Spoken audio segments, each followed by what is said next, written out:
Now we move on to the difference between a neuromodulator or neurotoxin. We're trying to find a nice word, but there isn't a good word for it. And fillers. Everyone mixes it up. You know, how often have you seen a young woman with huge lips? And everybody will say, especially men who don't know, are clueless usually about cosmetics, will say, oh, too much Botox in the lips. You know, if there was too much Botox in the lip, it's not going to make your lips look huge. That would be too much filler. So it's crucial. I know most people here have been with us for years and know the difference, but it's always important to re-emphasize the difference between neuromodulators that relax muscles and fillers which fill and plump and lift. One is a drug that relaxes muscles, and the other one is a gel that lifts up and fills. And the gel is the fillers. And we need fillers when we lose volume and lose shape and get permanent lines. So all the permanent creases and hollows and lines, that's where we can fill. But the overactive muscles are the ones we can relax with the neuromodulators. And most people progress. They start with neuromodulators here, then they move to some filler here, filler here, filler here, and that's how you deal with eyes at each stage of the game. So these are all the areas that we can treat with fillers, but today we're going to focus on the eye area. And you can see we've got here this area, this area, this area, and this area, all the way around the eyes.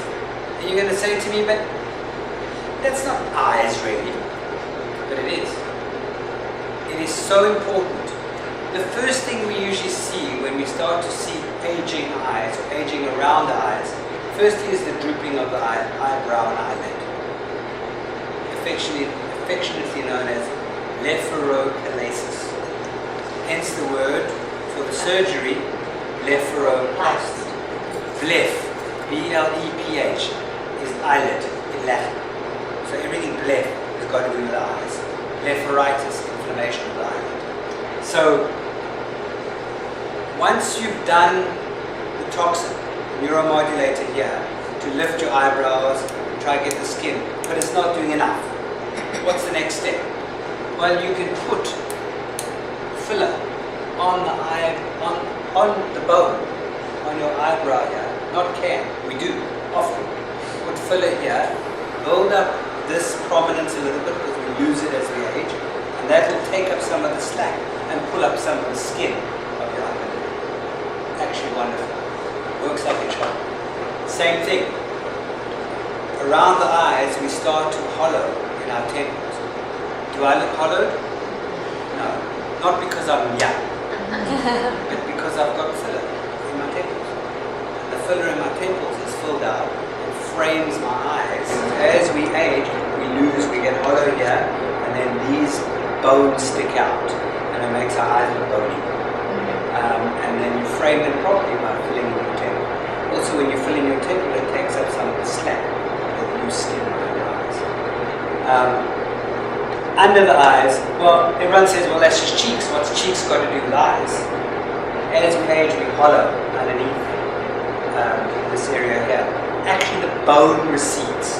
We lose bone as we age, number one. Number two, we lose the soft tissue. We lose the fat in our face. We don't lose it elsewhere in the body. We wish that we could take the fat from our butt and stick it around our eyes and our face or in our cheeks. And you can, but it's not as smooth as fillers are. Fillers are way smoother than fat transports. You know, like it used to be fashionable to get a liposuction, and then they suck the fat, spin it down and put it back into your cheeks.